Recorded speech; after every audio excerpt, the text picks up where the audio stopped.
yeah, and it's time for the Game Sports Podcast. It's your host, David McCaig Jr. The Game Sports Podcast is powered by 91 Network. You can head on over to the 91N YouTube channel to check out all video editions of the Game Sports Podcast, as well as other podcasts as well. The Game Sports Podcast is also featured on Spaces. That's through Sudaday and Village Media. You can head on over to sudaday.com and you can check out the Spaces section of the content and check out all of the unique spaces that are going through here in the Sault Ste. Marie community, as well as other communities throughout Ontario. And as it continues to expand, you don't want to miss out on if spaces will be launched near you very soon. Now, the Game Sports Podcast had a very unique schedule, and it, of course, is the summer months. Now, typically when it comes to NHL Draft Night and right after NHL Free Agency, it is a frequent schedule. We are still following our normal rotation, but however, yours truly just having a newborn come into the world, my son Arlo being born on June the 19th, did cause a little bit of schedule adjustments on both my end and also here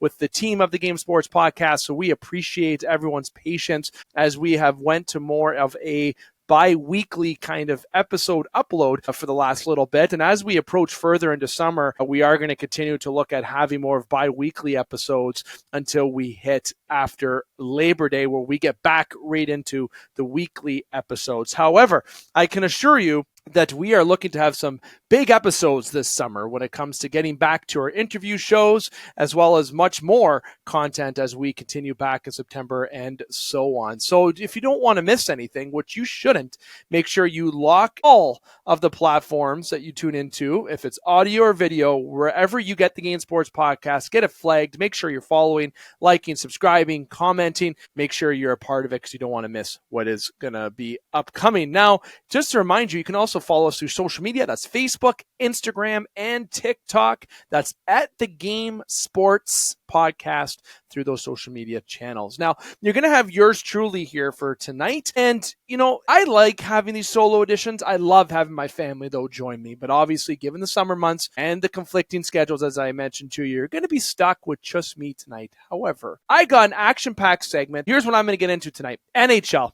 All right, there's going to be a lot of NHL when it comes to brief reaction about the draft, when it comes to the signing season, news to date, when it comes to overall transactions, signings, overall reaction around the National Hockey League. I got you covered. I know you've been waiting for a few particular reactions, I'm sure, and trust me, I'll get to that. I'll also be getting into some topics of the NHL that is on my mind in a bit more detail, and that is NHL taxes. And I also want to get into Gavin McKenna and his commitment to Penn State and what that is going to open the door more for. And then I'm going to do a round and round with Dave to conclude the show tonight, and that's going to feature some Masai Ujiri news, some Toronto Blue Jay news, and also to make sure that I don't forget, I'm going to do a little shout out to maybe one of my new favorite hockey players. So you don't want to miss this. So let's go right to it. And I'm going to start off with the signings. Now, look, I'm not going to get into everything, okay? Because since draft night on June 27th till today, which I'm recording on the evening of July 9th, your upload enjoyment is on July 10th, and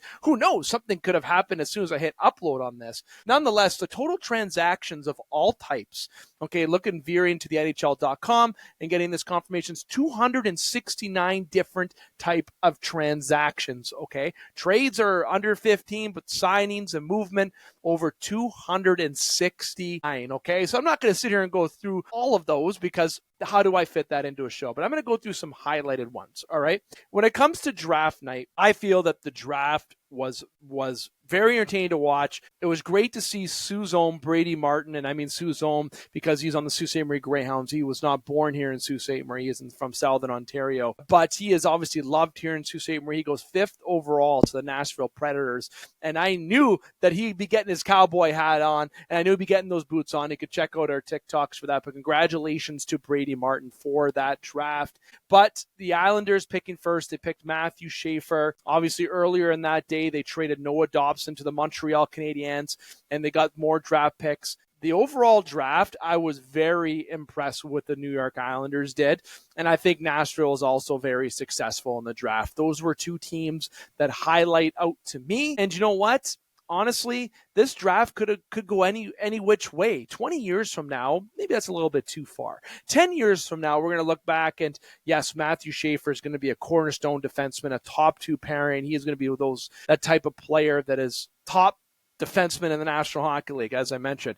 But this draft can go any way with where Hagens fell down. I can't believe Hagens went that low. I've always been a fan of Hagens, but Michael Misa to San Jose. Look, we're going to be looking back at this draft, and from 2 to 10, and this is what Jordan Trudeau and I talked about in our finale of Chuck-a-Puck for the season, is that it doesn't matter where you go from 2 to 10. You can have anyone and be successful with what you pick there. Heck, even 2 to 15 had a lot of even ground. I thought this draft was very balanced. Not saying it was the most exciting draft where you had a McDavid, Crosby, Bedard, and a McKenna all in the same draft, but you had Schaefer, who's a cornerstone defenseman, Misa, who's a great playmaker, Hagens, who obviously fell a bit further than I expected to, but Brady Martin, somebody who's going to be can play wing and center, fill a top 6 role. Different impacts are what these players are going to have on this team, and I think the 2025 draft is going to be a draft we look at and say, okay, wow, maybe there wasn't a generational talent, and that's no offense to Matthew Schaefer. Okay, I'm just not comparing him to Bobby Orr or to Connor McDavid. Yes, I know he's a defenseman, but I'm saying from a generational perspective, I think we're going to be looking back at this draft and we're going to be saying, wow, this was a pretty even draft that could have went anywhere. I don't know if there is going to be any busts in that first 15 picks. You're going to have players that likely make the National Hockey League. Heck, the whole first round are players that are going to have a career in the National Hockey League, especially if they're impactful, top 6, bottom 6, backup goalie, 5th, 6th defenseman, whatever the case may be. I think this draft was very well balanced, but the teams that stood out to me were the Islanders and Predators. Islanders for obvious reasons, and the Predators getting an absolute stud at 5. Those are the 2 teams that have my eye from draft night. But overall, from a trade perspective, besides the Montreal Canadiens, I wasn't too floored by excitement as I predicted the draft would be. I thought there'd be maybe some more movement because of the balance in the draft. Maybe teams that didn't have a pick to maybe get into that draft but didn't. So nonetheless, the draft, all in all, exciting, and congratulations to Matthew Schaefer going number 1 overall. But more on Matthew Schaefer later on to conclude the show. When it comes to trades, I like to highlight, I've always been a fan of John Gibson, okay? Detroit Red Wings moving him from Mrazek and draft picks. I think Gibson's going to have a chance to revitalize his career there in Detroit. But this is the thing. The Yzer plan is not looking as sexy as I thought it was going to look. I thought the Detroit Red Wings were going to be a playoff team this year, and given the promise that they showed the year prior, but I still don't see a team that has made that change. It's going to put them over. But however, a lot of young guys are growing. I'm a huge Sider fan. Edvinsson, Raymond. This team has the pieces and could be absolutely dangerous this year, and adding what they've had in between the pipes. That's one trade that I wanted to make sure that I highlighted. Chris Kreider to Anaheim. Look, Anaheim moved out deals by trading Zegras right to the Philadelphia Flyers, right? And Drysdale and Zegras, the boys are back together there in Philly. Okay, but I like what Anaheim's doing. I feel like this is a team that's trying to get back in that contention level and trying to do it with having that youth and a balance in their team, kind of what worked for them in the past. But that move with the Rangers, look, if Kreider can get back to what he was doing with the New York Rangers when he had over 50-goal season, had a 50-goal season, that is something that is going to be a big win for the Anaheim Ducks. And he has a chance to do that with a young team because he's going to get that additional ice time. He's going to be relied upon a little bit more. Maybe this will boost his confidence. Maybe this change of scenery will be a good fit for Chris Kreider and overall with the Anaheim Ducks. But obviously, lot to be had there with Kreider, but those are 2 highlighted trades that really stuck out to me from near draft night to current day today. Now, as I mentioned, these 269 total entries that I mentioned could have been from April onward, right? That's where it comes from Sport Track's NHL tracker. But looking through the NHL and through Sportsnet, we're over 200 transactions in terms of trades and signings, which is unbelievable. The NHL had a signing season that had a lot of players come off the board a little bit earlier. Some news get leaked a little bit earlier. So friend of the show, James Duthie, I felt for him on free agency day. I thought it was going to be a boring day, but you know what? It wasn't for the crew there at TSN and at Sportsnet and for those at ESPN. Nonetheless, they all had some news to talk about. And obviously one that really stands out to me, the number one, and this might come as a surprise to you, we're signing that I think is the most impactful because I am absolutely a fan of it. And hats off because I didn't expect this to be the case. Brock Boeser to the Vancouver Canucks. Look, when Boeser re-signed in Vancouver and he had his reaction after stating that he was loyal and his heart was in Vancouver. I thought the guy was checked out. I thought, given especially the drama that went on in Vancouver this year, the coaching carousel that continues to happen, foot beam now in there, and obviously we're talking going back, he is going to the Philadelphia Flyers, where he spent his, obviously a big highlight of his career. But Brock Boeser staying in Vancouver on a 7-year deal, and he's making an annual AAV of 7.25. For somebody in the Canadian market and someone who has the potential to be a 30, 40 goal scorer every year, and someone who can get 60, 70 at least points for you in a season, I think that is a steal. He's 28 years old, and he is known more as a sniper. And Vancouver, having that, playing with Pettersson and some of the crew there in Vancouver, Garland, this is a team that's trying to keep that nucleus together. And Brock Boeser believing in re-signing with Vancouver was arguably my favorite signing of the offseason. The one that that I'm going to talk about, Mitch Marner. Now, I uploaded a prediction for signings, and I was pretty correct on a fair chunk of them. Obviously, it wasn't about Brad Marchand, and I'm going to get to Florida a little bit later on as I combine that with the taxes discussion. Mitch Marner, all right, there's a lot that's coming out now, and it's a lot for me to digest, and I want to make sure that when I talk about this, I don't get too lost in a rabbit hole and spend too much time on this. First thing, I'm ignoring whatever was before this year. I know there was rumors about trading him last summer and him saying no to a trade and all that. Look, I'm all controlling deleting that from my reading from reports. I want to go from this trade deadline to now. Mitch Marner had the no movement clause, right? The mentality for Marner was that he wanted to win a cup here in Toronto. The Leafs, yeah, I think they should have traded him before his no movement clause kicked in. But I said I'm not going back to that. Marner had the right to say no to leaving, just like Sundin had the right to say no to leaving when he was here. And I'm not comparing Marner to Sundin, okay, but why can't they have the same effect? They both loved players in Toronto when they were here, except obviously Marner's playoff performances. Sundin had good playoff performances, and they had almost a conference final victory against Carolina in 2002, and they went deeper. They went past the second round a few times. Marner has not been that sexy playoff performer that everybody has hoped to be, along with Matthews. The only one who arguably has been William Nylander, right? So Montreal, for example, that series against Montreal is something that highlights for me, because that was a year that I thought Toronto would have been able to break through because of COVID-19 and them being in that Canadian bubble and then being able to make the Cup Finals. Would they have won? I don't think they would have beat Tampa that year. Heck, it would have been maybe even more tougher to beat Vegas in the conference final. But that was a year where I noticed the culture needed change from that time. Never mind 2020, 19, obviously it's Columbus, it was brutal. Boston before that, brutal, right? But 2021 was the breaking point for me. And since 2021 to now, there has been changes. They've made moves at deadlines. They've signed players. And this year, obviously, really solidifying the D-core, okay, and really trying to really get Morgan Rielly to bounce back, who hasn't.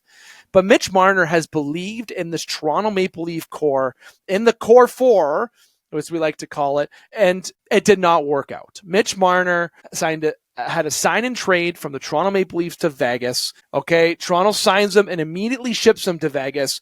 And it's a big splash for both franchises in two ways. One, Vegas gets an elite playmaker, top 10 player in the National Hockey League, okay, to argue that if you must. Someone who's going to be an absolute stud in the top line, not the top six, and he's going to get 100 points, and he's going to a Stanley Cup contender in the Vegas Golden Knights. That argument that Marner might win a cup before Toronto is still a high potential, if not, it could be, right? Mitch Marner, $12 million per year. When it comes to money, for him to stay in Canada, you're looking at what?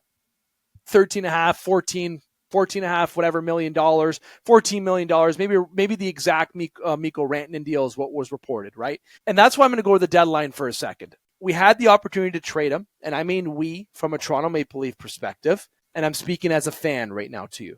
Mitch Marner was asked to move, and he said no, which he had the right to. And you know what? I cannot hate Mitch for that. And hate's a strong word, but it's the only thing that's coming to mind right now.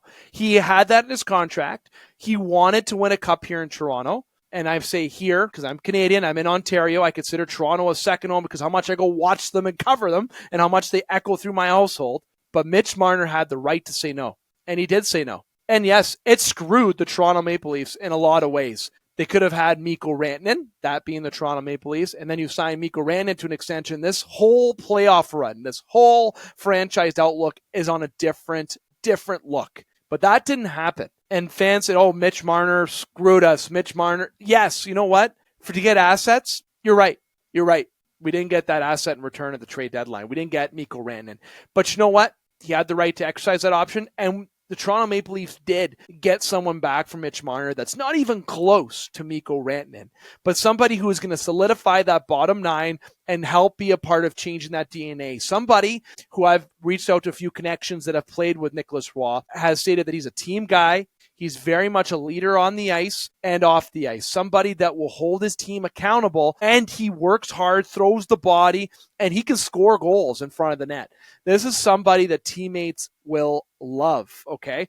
And instead of Mitch Marner walking for free, no matter what tampering that the Leafs maybe had on Vegas, they got something for him, and it was time for the Toronto Maple Leafs and Mitch Marner to move on, no matter what. As sad as that makes me, and I sit here and I'm looking right now into my closet that's open, and the Leaf jersey that is sticking out right now is Mitch Marner's jersey that I can see. And my wife and I have made a joke, because that's her jersey, if we should change the name tag on the back. You know what? We probably will. But you know what? This was a Marner fan household, especially with my wife. And honestly, Marner, I thank you as a Toronto Maple Leaf fan for the memories and the moments that you did give for the duration that you had in Toronto. On the other hand, I will also mention that your playoff performance does not meet expectations. You're unable to get it done. And you know what? Despite that the Leafs Nation's going to miss you, this was a change that had to happen, and you did not get the job done. You were unable to help elevate the team, along with Matthews and other people, but I'm sticking to Marner right now. You're unable to take the next step, and you did not show that heart and determination when it came and mattered most. You were only a regular season player. You had some playoff moments, particularly mostly in first rounds, but you were somebody now that gets to move on, and it's time to turn the page. This trade, sign and trade, didn't have to happen because Marner could have just walked and nothing could have happened. But we did get something in return, and I'm speaking of that as a Leaf fan. The Leafs did get somebody in return for Mitch Marner. Marner goes to Vegas. He looks all excited. He's got his videos. He's got the woo going. He's got his family there. Everyone's welcoming him. Look, he's going to go to Vegas and go to a room where he has no pressure. He has a team full of a lot of stars on him is what I mean to say. Theodore, Stone, Eichel. He has a lot of stars around him. He's going to be able to flourish. He's likely going to get a 100-point season again. And we'll see what he does in the playoffs for Vegas. Maybe he will step up. Maybe it will be a change for him. Maybe another coach is what will change Mitch Marner. But the era in Toronto is over. And Mitch Marner is no longer a Maple Leaf. And as much as that pains me as a fan to say, because I wanted to see this core four win, change was needed. And overall, if you don't want to be on this team anymore, and if you're not going to be able to step up in those games that matter and show that pride and that accountability, then you shouldn't be on this team. And that's my point. Mitch Marner goes to Vegas in a sign and trade for Nicholas Roy. Toronto, and I mentioned big splash for both sides and both franchises. Obviously, Vegas knows what they're getting, but Toronto loses a piece of that room, that piece of that culture, and that's where the DNA shift can start taking place. And it starts with a move that they did by trading for Matias Maccelli, and that's what I'm going to touch on right now. Matias Maccelli is a young playmaking forward. Okay, somebody who may get the opportunity to play on the first line with Matthew Knies and Austin Matthews. And I'm pretty excited because of Maccelli's vision on the ice. It's very good. His vision is underrated and underappreciated. Okay, but is he really going to be the replacement for Mitch Marner? No, but let me also tell you this. There is no replacement for Mitch Marner. You cannot replace a 100-point guy on your team unless you go out and sign another 100-point guy who is the same type of player. And those don't always come around often. This guy, Mitch Marner, the guy that was available, was a Leaf, and he went to Vegas. Maccelli is someone who has potential to get over 50 points. He's going to be in a contract year. It could be very exciting to see what Maccelli can do if given the opportunity and if he can capture that moment. But the Toronto Maple Leafs should not be done. There's been rumors about Raquel, Brian Rust, Nazem Kadri. The Leafs have been rumored on everybody, but Tree Living is cooking in Toronto, and I think he is doing the right things in Toronto. And I think if you're a Leaf fan, trust and see what the rest of the summer brings. Assets are very low on Toronto. Tree Living understands the window is now, given what's coming up, and I think there's going to be more coming in Toronto land. Next signing I want to touch on, Nikolai Ehlers, Carolina Hurricanes. Took him a couple days to sign. I think this was somebody that could have had the chance to go to Toronto or even potentially jump ship over to Edmonton, given that potential over there, but Edmonton doesn't really have that cap space, and him to go from Winnipeg to Edmonton, obviously it would be quite an interesting move, but this is certainly someone that maybe Toronto could have got on, but seeing him go to Carolina, it makes sense. I truly thought there's more of a fit for Nikolai Ehlers on the Columbus Blue Jackets, but after the Blue Jackets signed Provorov long-term, got in Charlie Coyle, I figured, okay, maybe they're not going to be making any big splashes when it comes to free agency. So Nikolai Ehlers going to Carolina Hurricanes adds a top six scoring forward to Carolina's already pretty impressive group that is featured, obviously, with Stankoven, with Svechnikov, and Aho, trying to get over that hump of the third round where they've lost to the Florida Panthers consecutive years. Jonathan Drouin to the New York Islanders, 2 years, $4 million per. I like this signing because it's a low-risk production signing, and Jonathan Drouin has the opportunity to go to a team that has already had a pretty impressive offseason in terms of drafting and movement, and he's had a good bounce back when he went to Colorado, and I like what Drouin getting onto the Islanders core. I think this would be a very good fit. Dmitry Orlov, San Jose Sharks, 2 years, $13 million. Short term. I like these short-term deals for the San Jose Sharks, in particular this one, because they're going to have some contract signings coming up. Celebrini, there's a list of players they're going to want to bring in and maybe make splashes. Just committing to 2 years, but paying the bank to get these guys is a good fit. That's a veteran presence on that back end for San Jose that is now being absence now with Marc-Edouard Vlasic, who is no longer with the San Jose Sharks. Priest Suter, I can't believe there's someone like we're talking about Priest Suter who's coming up through the HL ranks, goes into the Detroit system, goes over to Vancouver, and this is a coveted free agency signing. And this is no offense to Suter, but obviously this free agency core is not as strong as other years have been, but he gets 2 years of $4.125 with St. Louis, pivotal third-line player. Gavrikov to the Rangers. Obviously, they moved out Kreider's contract. The Rangers are trying to retool, but not relevant anymore, especially what they've given Shesterkin as a contract. $7 million per. It's immediate boost to their defensive corps, and I can see Fox and Gavrikov playing together and being a pretty impressive pairing. Now, speaking of the Rangers, Will Coyle signing for a 2-year bridge deal. Depth winger. Look, you also move out Kreider. This is where they would expect him to try to jump in and take this role on. I think the most, and this is now going to transition me to Florida, the most surprising signings this offseason have been with the Florida Panthers. They have re-signed all three, Ekblad, Bennett, and Marchand. Ekblad, Bennett, not surprised about. What I am surprised about is the money, especially for Ekblad. This is a guy that could have got $9 million. Maybe I'm a little bit high on that. 8 at least on the open market if he'd have went to somewhere like Detroit. Maybe if he would have went to Edmonton, if they would have moved out Nurse's contract, which I don't think they're going to be able to do. I don't think Nurse also wants to leave. Or maybe this is somebody the Leafs could have went after if they wanted to move on from Riley and bring in Ekblad. Again, clauses can get involved in that. Maybe this is somebody that could have flown to the Western Conference and thought about going to Dallas or thought about going to Vegas, right? This is somebody that took less money to stay a part of a dynasty that's in the making with the Florida Panthers. Brad Marchand, I was talking to my wife, and 2 hours later, he signed this contract. I don't know if Bill Zito is listening to my phone or other people's phones. I don't know what kind of wizardry that this Bill Zito guy has going on. He's not just a Bill Zito guy. He is a great GM. I'm just saying out of vent. He signed a 6-year extension, obviously, with the Florida Panthers, with a hit of over $5 million. This pays him until he's over 43 years old.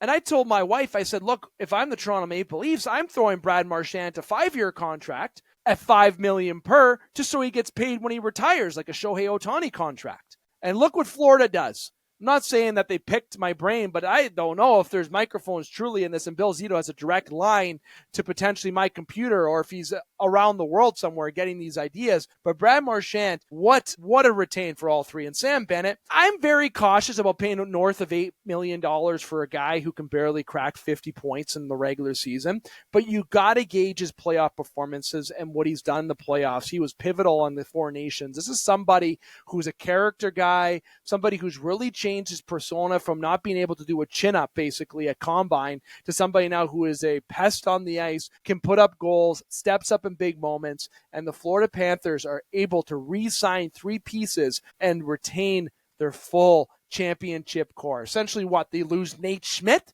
and bring in Jeff Petrie? Give them the cup. Give them the Stanley Cup already. I just can't. That is unbelievable. Florida stays strong by retaining the Ekblad, Marchand, and Bennett. And they have this core till what, 2030?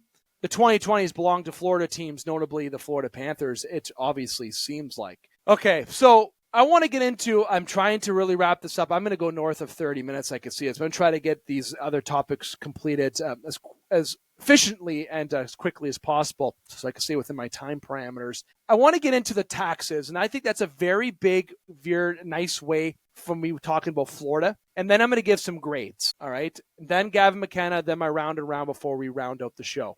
So getting into the state taxes, look, Gary Bettman said he doesn't think state taxes matter in the effect of a player's decision or that it's not going to be bad for the National Hockey League. Not saying that as an exact quote, but this is somebody who has said that. And are you kidding me? It is. And I get very emotional in a venting way, but I'm not crying here. But look, Canada, the Canadian market is fucked. I'll say it. That's the word. They are fucked. They're so fucked that they cannot sign these players because Florida, Tampa, Vegas, Dallas, these teams are going to come in hot with these no taxes or less taxes in Ontario, and they're going to take these players and be able to keep and retain these players once there is success. Players looking for the bag, look, I'm going to get into why it matters, okay, in just a moment. But it does absolutely affect NHL roster decisions, and it's naive to say otherwise. And that's my message to Bettman. It is naive to say otherwise for you to say that you don't think it does. And I'm not saying that in a crybaby type way. I'm not saying that in a way, oh, poor me as a Toronto Maple Leaf fan or just wanting Canadian team success in general. Any other team that has that penalty to them, even some state teams, and they have the luxury of not having to pay taxes, is going to be a problem for teams going forward, because gone are those days that players are like, look, I want to play for an original six, or I want to play for this market. And obviously in a salary cap era, you're tight, right? And you want to try to make as much money as you can for yourself and your family, but you also want to have success. But really what it comes down to is that net salary, okay? But if anyone who thinks that state taxes don't matter, you're fly a kite, because that is the most naive thing. All right. And here's why it matters. Number one, and I had to make sure I type these notes out so I get them out. Net pay is what counts. All right. NHL players are like employees of your business. Okay. They care about net salary, how much money they take home after taxes. Yeah. You want to be doing something you love. I'm one of those people. I have a full-time job that I love doing. Okay. Would I like to have $40 million or the Lotto 649 or Lotto Max, whatever the $65 million that it is this week? You don't think I'd rather have that in my pocket and not work? 100%. And you think I'd rather have $65 million than go make what I'm making at my current job and have to work Monday to Friday? And yes, that is a fair comparison, because NHL players, like any other employees, care about net salary. And this is where it matters. States like Florida, which are the home of the Panthers and Lightning. You got Texas, where the Dallas Stars are. Tennessee, the Predators. Who wouldn't want to play in Nashville? I know if I wasn't on the Toronto Maple Leafs, I would be really excited to go play in Nashville. I think that'd be kind of cool, especially if Taylor Swift is going to be coming out at a bar with Travis Kelce with a surprise singer. Nevada, the Golden Knights, have no state income tax. And when you compare that to California, New York, Quebec, Ontario, right, where taxes can go up to 10 to 15% of a player's gross salary. All right, let me give you an example. $5 million AAV contract in Florida faced California could mean a $400,000 to $600,000 take-home difference per year. So over a 5-year deal, as I type this out, that's $2 million plus in the player's pocket from staying there. And that's $2 million. Think of it. If you had $2 million in your pocket, nowadays you can spend $2 million quicker. But if you're smart with that $2 million, if you had it handed to you right now, you can pocket it and you can what? Invest it. You can sit on it and you'll be able to retire at your 55. Heck, you might be able to retire at 45 if you have that $2 million in there, especially if it grows, right? Think about it that way. All right. Let me give you an example of this state taxes. Florida Panthers, they just re-signed key pieces to their team. They have Sam Reinhart there long-term. They have Forsling long-term. They have Lundell. I talked about who they re-signed already. Ekblad, Bennett, Marchand, right? Barkov's there for the foreseeable future. So here's the thing. Did they take less than market value? Possibly.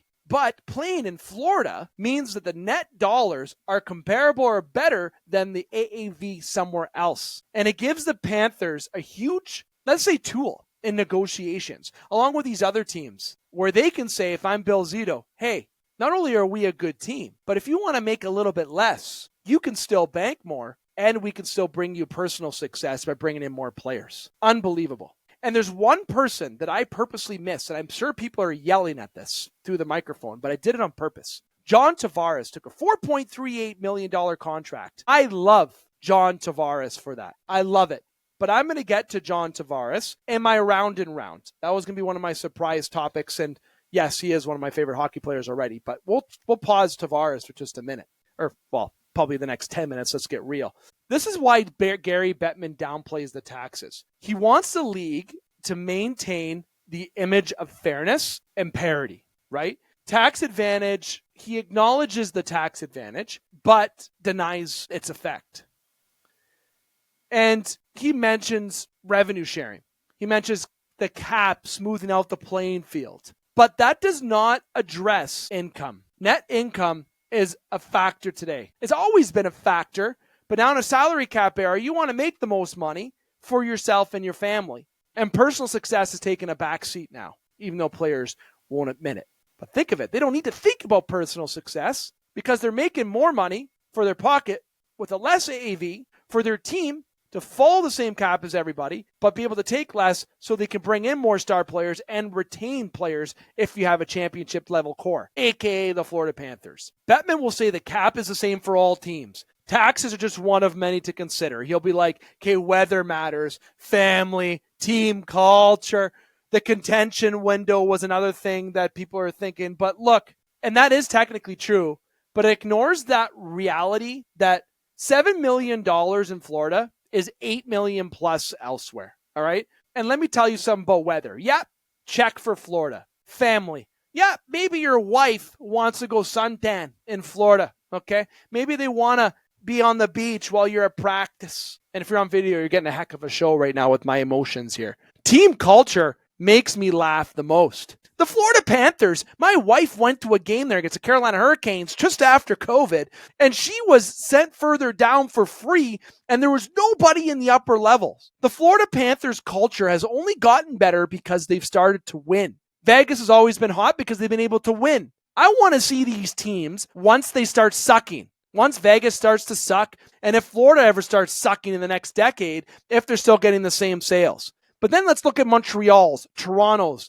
and all their revenues. I bet you it doesn't change. We'll still be suckers, being these Canadian team fans, going to games with the hope that we're going to see some long playoff runs, when really, and most of them being Canadian, by the way, going to these areas in U.S. markets for these less taxes and being contenders for longer periods of time because of the way the era is set up, okay? And the contention window that Bettman brings up that I talked about, whatever.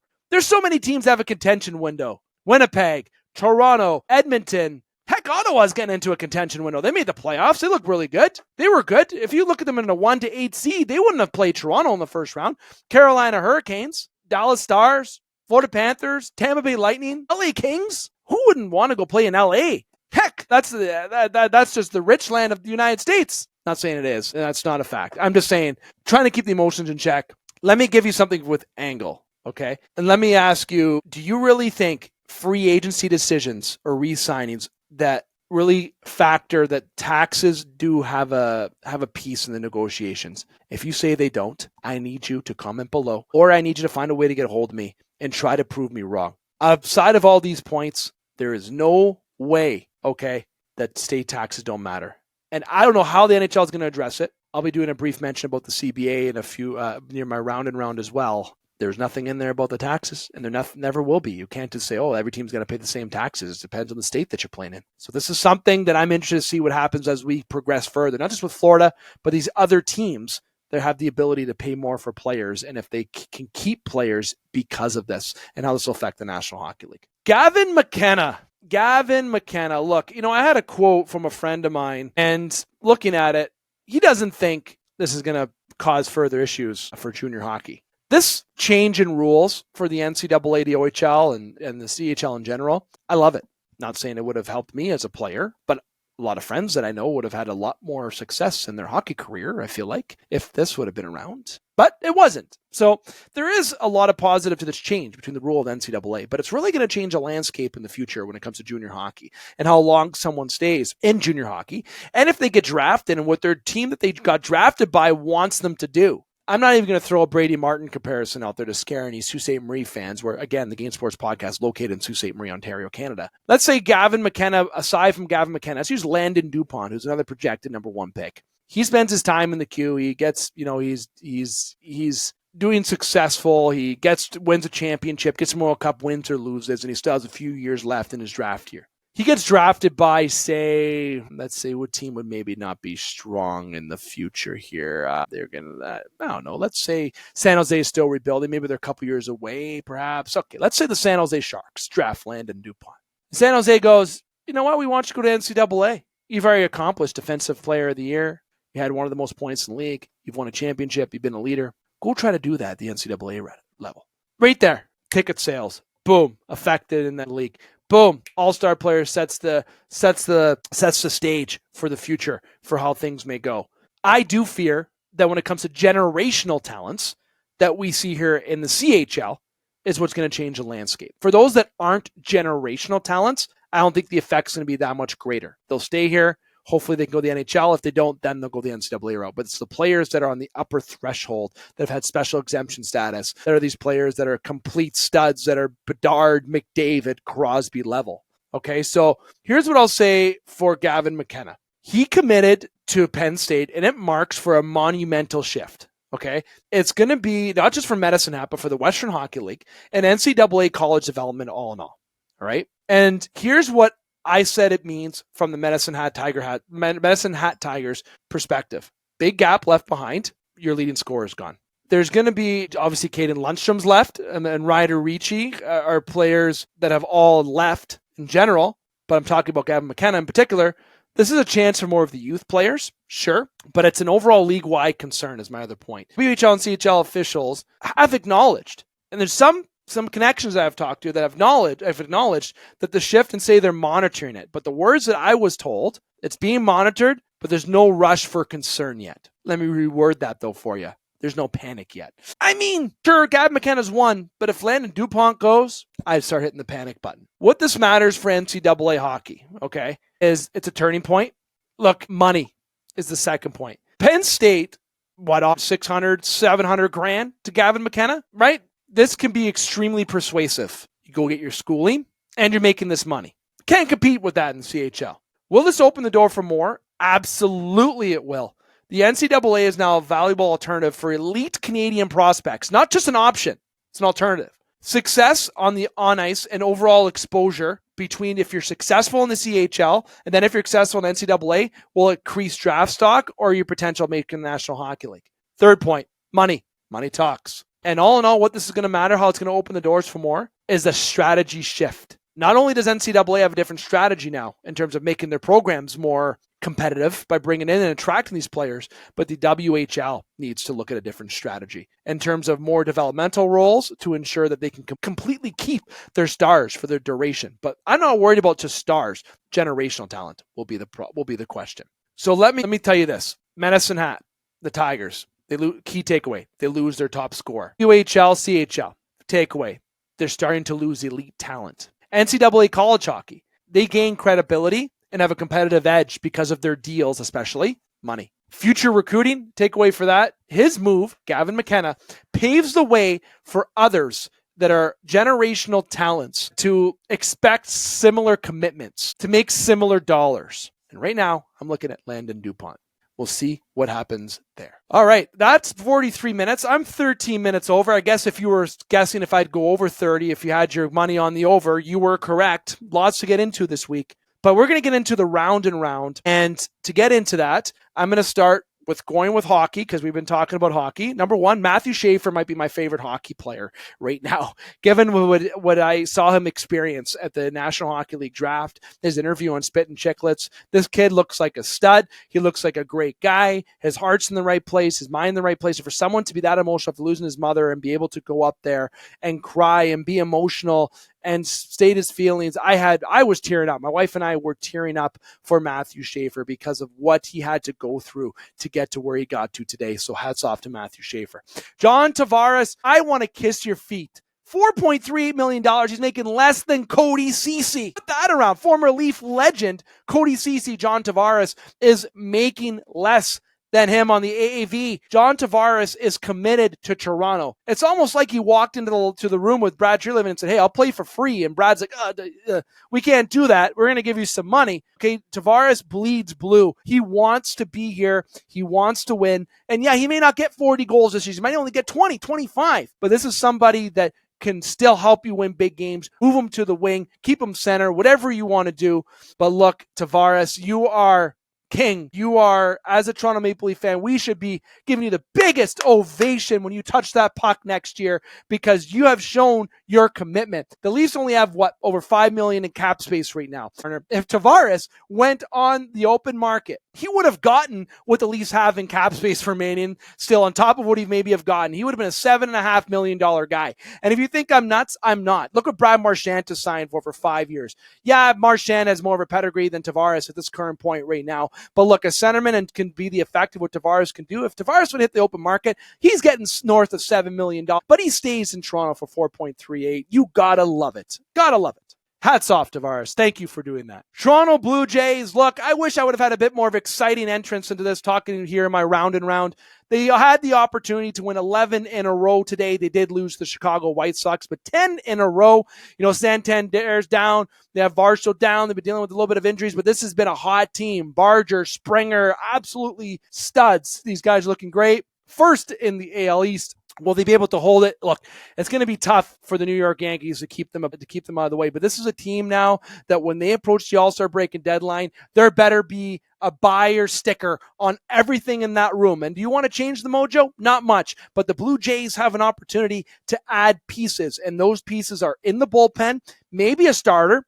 Be interested to see what that is. The bats, it depends what you want to look at batting. If Santander comes back healthy, which we probably won't see him back for quite some time, Varsho, these are pieces that could be pretty good bats that they have right now. Listen, Heineman did a bunt single for an RBI, and I watched the Cleveland, now Guardians, have Andrew Miller come out of that bullpen against the Blue Jays, and they didn't have all these all-stars on their team that the LA Dodgers have. Okay, they played small ball to win games. You get good bullpen and you solidify that rotation and bullpen and let these bats cook like they've been doing. That will be what the Blue Jays should be doing. But either way, no matter how hot you are, whoever's coming out of the AL, you're going to be facing a mammoth in the Dodgers. No matter how much struggle the Dodgers have, I'm telling you right now, it's going to be hard to defeat them. But I won't get into too much baseball because Connor Henderson and Strike Zone is not currently the segment. I just want to give love to the Blue Jays. Love seeing them in first. Very exciting. It's been a great run. Keep it up, Blue Jays. Masai Ujiri is going to be the last topic that I get into this evening, okay? I'm already 17 minutes over, and I typed probably a few notes here, and it's probably, honestly, enough for a 10-minute segment, but I'm not going to give you that. It's an end of an era, and we're going to dive into a few pieces here with Masai Ujiri. Let me give you his legacy in Toronto, his timeline. He arrives in 2013, playoff appearances, success still for the Raptors after that. Trades for Kawhi in 2019, and included in that trade was a Larry O'Brien trophy, arguably the boldest move in franchise history. You can look at anything with Vince Carter, but you move DeMar DeRozan, a key piece, and you move Poto and you move picks to get in Kawhi Leonard. It paid off. We the North, the culture shift. He changed the identity of the Raptors. And that was a good point brought up to me by a friend. I can't take credit for that, but We the North was something that he started. Speaking of culture shift, We the North. Look at development. Van Fleet, Siakam, OG, who's doing sick in New York, by the way. Success. And he attracted players to stay here and play here. Each draft hit on picks. Scotty Barnes, for example. He also had a very big impact on the community. Beyond baseball, his global leadership from, of Giants of Africa and his involvement in Toronto and development in basketball in general for Basketball Canada, he has a big part of that. And Masai Ujiri's legacy in Toronto, those are key points. to the breakup. What happened? What happened behind the doors, right? There's been a lack of direction, they say. The rebuild's been stalled. Look, Masai Ujiri, you should always trust in Masai. That's what I always said. And I don't feel betrayal. I don't feel sadness. I feel gratitude, and I'm grateful for all that Masai has done, for the moves that he did, presence that Kyle Lowry had, bringing in Kawhi Leonard, the We the North, everything that he did is nothing but respect. And this guy brought a championship to Toronto, and out of the three big sports in Toronto, well, TFC needs to be included in there. They have won a championship, so I can't include them. But I'm going to stick to basketball, baseball, hockey right now, if you don't mind, soccer fans. He brought a championship before the Leafs and Blue Jays did in the 20th century. Okay? Blue Jays won in the late and early 90s. They had a heck of a team. The Leafs are sitting here wondering what the heck it takes to win. Ujiri had a pedigree to win, and he had an impact in the league. And the Raptors losing him, I think, was a big mistake. What's going to be his next job? What's he going to take over? Who knows? Who's going to take over for him? Is it Bobby Webster's job? What does this show to the fans and to the NBA? Can players still be attracted to come play for the Toronto Raptors? I think yes. Big picture for you. His legacy, championship matters, but so do cultural shifts. Masai Ujiri shifted a culture, enhanced the factor of entertainment and basketball for Canada. And despite what people think about the NBA right now not being a great league or great time to watch, he brought forward something fresh and exciting to watch here in Canada, and he brought a championship. I think it's an opportunity for a fresh start, but I still, speaking as a fan, wish that Masai was at the helm. But obviously, Masai just didn't bring a title. He brought belief to the Raptors nation, to Toronto. He brought what we say today, a run that's unforgettable in Toronto. 2019 Raptors championship. I couldn't believe that was happening. He taught the city of Toronto, the country of Canada, how to feel victorious, how to expect more and actually achieve it. I say this as a goodbye to Masai and big piece of gratitude for being a big part of my sports memories, for letting me witness something so amazing in Toronto that the city has been craving and that the city deserves as a sports city. But as fans, you did the unthinkable and brought an NBA championship to the Raptors organization. And I think this is just more of a heartbreak. But I have gratitude and I have respect for the best in the business, and that was and is Masai Ujiri. We the North. What happens next for the Raptors? You let me know, and let me know what you think below on that. All right, we're 53 minutes in. I'm almost double my time. I should probably, really consider the time management piece. But I hope you enjoyed this. And this is why we do pre-record. If I was live right now, people would be in my ears. I'd probably be fired, to be honest with you. But you know what? When you haven't had a show in a few weeks and you're solo and you don't have someone in your ear or you got friends following different times, allow me to be a bit more free. And I hope you enjoyed all the content here today and see the heart and emotion that I have with not just this podcast, but the sports in general when it comes to all sports. Not just if you heard a lot of hockey today, when it comes to baseball, basketball, love talking football when that comes back. A lot of great things coming here for the game. As we say every year, different changes we do each year. We look at different formats and try to do different interactions to keep you entertained. The Game Sports Podcast has been around since 2016, January 2016. We are hitting our 10th anniversary in January, and we got to do something special. And we're going to look at doing something special for you, the listeners, for being a part of us for this over past decade here on the Game Sports Podcast. But I appreciate you listening to everything that I had to say today. If you liked it, if you really enjoyed it, don't hesitate to hit like, follow, and subscribe whatever platform that you're on. The Game Sports Podcast is powered by 91 Network and featured on Spaces. 91 Network is a YouTube channel. All sorts of podcasts on there for you to enjoy, but all video editions of the show are on there. Video is something that took us a few years to get, and then when we started launching just a few years back, obviously we're still available audio as well, but we do love when you interact on our video content on 91N, so make sure you do that and subscribe. But if you're on audio platforms, Spotify, Apple, make sure that you're checking out on there always as well, so you don't miss a show. And Spaces, if you want to get part of the action and interaction when it comes to your community for Spaces, check that out. And for social media, at the Game Sports Podcast, TikTok, Instagram, and Facebook. Again, we hope that you enjoyed this edition of the Game Sports Podcast. We will be back next week. We are planning to have an episode next week on July the 15th and 16th is where we're looking to do a recording. But after that, we're going to be looking at one more episode, if not two, before we take a vacation for the rest of the summer. So we're going to be looking at likely having our last news show for the first week of August, and then we're not going to be back until Labor Day, around that area, where we're going to be, a lot of us are going to be taking vacations. So make sure, if you want to be a part of the show, jump on the show, or have your quotes and interaction for any of these pieces, and you want to make sure it stays relevant, make sure you comment below or reach out, and we'll make sure that we give you that feedback. And if you're okay with me saying your name, let me know. I know a lot of people that text me, I say, my friend, this person texts me. It's because I didn't get their approval for their name. So if you want me to say who you are when I talk to you, or when you say a point in reaction and you want me to get back to you, please do that. You can also email the gamesportshowssm@gmail.com. Yeah, we didn't change the show part in our email. You got to keep a little bit of nostalgia, but you can also fire us a mention on any one of our platforms. Until next time, I'm here to remind you, keep your stick on the ice, swing your bats, catch your touchdowns, drain your threes, and shoot your shots. Booyah.